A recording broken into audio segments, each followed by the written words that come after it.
नमस्कार दोस्तों, welcome to Dream One Share Academy. आज के इस वीडियो में हम बात करेंगे बीसीजी के आने वाले वीक की बड़ी मूवमेंट के बारे में। यदि आपने बीसीजी में इन्वेस्टमेंट किया है तो प्लीज़ चैनल को अभी तक सब्सक्राइब नहीं किया तो एक बार सब्सक्राइब जरूर कर लेना, क्योंकि बीसीजी की कॉर्पोरेट एक्शन की लेटेस्ट अपडेट मैं आप तक लाने की पूरी कोशिश करता हूँ। अब बात करते हैं मंडे के दिन स्टॉक में कितनी तेज़ी होगी और आने वाले वीक में कौन सा बड़ा मूव हमें कैप्चर करना होगा यदि आप बीसीजी के इन्वेस्टर में बड़ी लंबी क्वांटिटी के साथ खड़े हैं तो। दोस्तों, कल क्वार्टरली रिजल्ट का अनाउंसमेंट होगा और संडे के दिन या मंडे के दिन जैसे ही कंपनी का वो लेटेस्ट Q3 का रिजल्ट आएगा, मैं तुरंत आपके सामने वो पेश करूँगा। लेकिन जो बात मैं आपको कहने जा रहा हूँ वो काफ़ी ही ज़्यादा इम्पोर्टेंट रखती है यदि आपने स्टॉक में ज़्यादा क्वांटिटी बाई की रखी है तो। दोस्तों, Q3 के रिज़ल्ट के बाद जो मूवमेंट आएगी वो मूवमेंट बहुत ज़्यादा दिन तक टिक पाएगी या नहीं, वो काफ़ी इम्पोर्टेंट होगा स्टॉक को आगे ले जाने के लिए।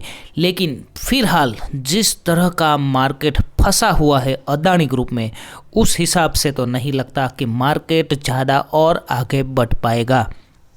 आने वाले 15 दिन इंडियन स्टॉक मार्केट के लिए काले दिन साबित हो सकते हैं अदानी के ग्रुप यदि और भी गिरते चले गए तो, और सेबी ने कुछ एक्शन लिया और भी रिस्ट्रिक्शन डाली गई अदानी के ग्रुप के ऊपर, तो डेफिनेटली मार्केट क्रैश होने वाला है। ये बड़ा सत्य है और इस सत्य के साथ हमें आगे बढ़ना चाहिए, क्योंकि जिस तरह Q2 का रिज़ल्ट आया था और 2-3 दिन ही क्वार्टरली रिज़ल्ट का इफ़ेक्ट हमें स्टॉक में देखने को मिला था, तो ऐसे में बीसीजी का जो रिज़ल्ट आने वाला है मंडे के दिन, उसमें बड़ा एक्शन होगा स्टॉक पे। यदि 99% तो यही लगता है कि स्टॉक में बड़ी तेज़ी होगी, क्वार्टरली रिज़ल्ट अच्छा ही आएगा, लेकिन जिस तरह की मार्केट की वॉलेटिलिटी है वो वॉलेटिलिटी शायद हमारे बीसीजी को यहीं रोकने पे मजबूर कर दे। तो ऐसे में जैसे ही क्वार्टरली रिज़ल्ट का इफ़ेक्ट और मूव आए तो उस मूव के साथ दोस्तों अपनी आधी क्वांटिटी को सेल आउट करके अपने लॉस बुकिंग को कंसिडर करना चाहिए, क्योंकि ये मेरी पर्सनल मुझे लगता है कि ऐसा ही होने वाला है।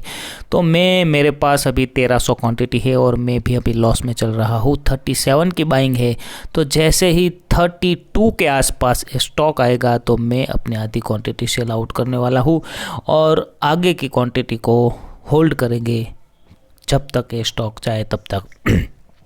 तो यहाँ बहुत बड़ा रिस्क है, क्योंकि अदानी के ग्रुप में आपने जिस तरह की पिटाई देखी है उतनी पिटाई शायद आपने कभी देखी होगी। आज दोस्तों अदानी एंटरप्राइज 25% की लोअर सर्किट के साथ ओपन हुआ था और पूरे दिन लगा रहा, लेकिन छेले लास्ट में उसमें काफ़ी जो सर्किट खुली, लेकिन जिस तरह का हाल बीसीजी का बनाया है फॉरेंसिक ऑडिट ने, वैसा ही हाल अदानी ग्रुप के सभी स्टॉक का बनने वाला है। 123 का हाई लगाने वाला बीसीजी अब केवल 27 पे गोथा खा रहा है, वो भी केवल फॉरेंसिक ऑडिट के एक्शन की वजह से। मुझे तो समझ में नहीं आ रहा कि सेबी इतना फॉरेंसिक ऑडिट में डिले क्यों करवा रहा है। कंपनी की तरफ से कुछ फॉरेंसिक ऑडिट का रिपोर्ट क्यों नहीं आ रहा। जैसे ही रिपोर्ट आएगा तो ये स्टॉक रॉकेट बनेगा।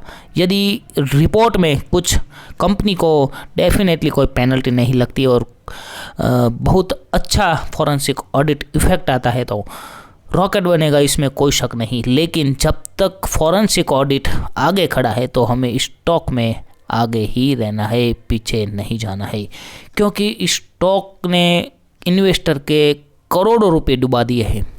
जैसे हम फंसे हैं वैसे ही आज अदानी के इन्वेस्टर रो रहे हैं। दोस्तों, मैं एक बहुत दुख होता है कहने में कि मेरा एक फ्रेंड है दोस्तों, 7 लाख रुपए इसका अदानी पावर थे और अभी वो सर्किट पे सर्किट मार रहा है, बेच नहीं पा रहा। तो सोचो, एक दिन में 35,000 का लॉस हर दिन देख रहा है। इतना लॉस देखने के बाद शायद ही कोई मार्केट में टिक पाएगा।